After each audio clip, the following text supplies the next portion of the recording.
बातमी महाडमधून आहे। महाड नगरपालिकेच्या मुख्याधिकाऱ्यांना त्यांच्या दालनातच मारहाण झाल्याची धक्कादायक घटना समोर आली आहे। सरकारी कामकाज सुरू असतानाच काही जणांनी कार्यालयात शिरून मुख्याधिकाऱ्यांना शिवीगाळ, मारहाण आणि जीवे मारण्याची धमकी दिल्याचा गंभीर आरोप करण्यात आलाय आणि या घटनेमुळे महाड शहरामध्ये एकच खळबळ उडाली असून सरकारी अधिकाऱ्यांच्या सुरक्षेवर मोठं प्रश्नचिन्ह निर्माण झालंय।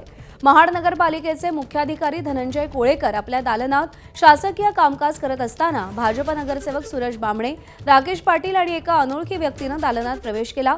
पाणी पुरवठ्याच्या प्रश्नावरून वाद घालत मुख्याधिकाऱ्यांना शिवीगाळ करण्यात आली।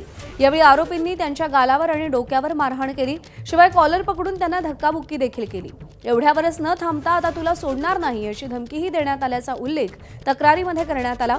या प्रकरणी महाड शहर पोलीस ठाण्यात विविध कलमान्वये गुन्हा दाखल करण्यात आला असून महाड पोलीस अधिक तपास करतायत। सरकारी अधिकाऱ्यांवर त्यांच्या कार्यालयातच झालेल्या या हल्ल्यामुळे प्रशासकीय यंत्रणेत चिंता व्यक्त होतीये।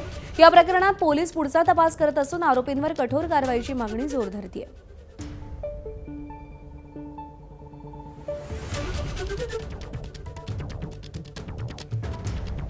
महाडमधली ही घटना आहे। भाजपच्या नगरसेवकांनी मुख्याधिकाऱ्याला मारहाण केली आहे। पाणी पुरवठ्याच्या प्रश्नावरून ही मारहाण झाल्याचं कळतंय।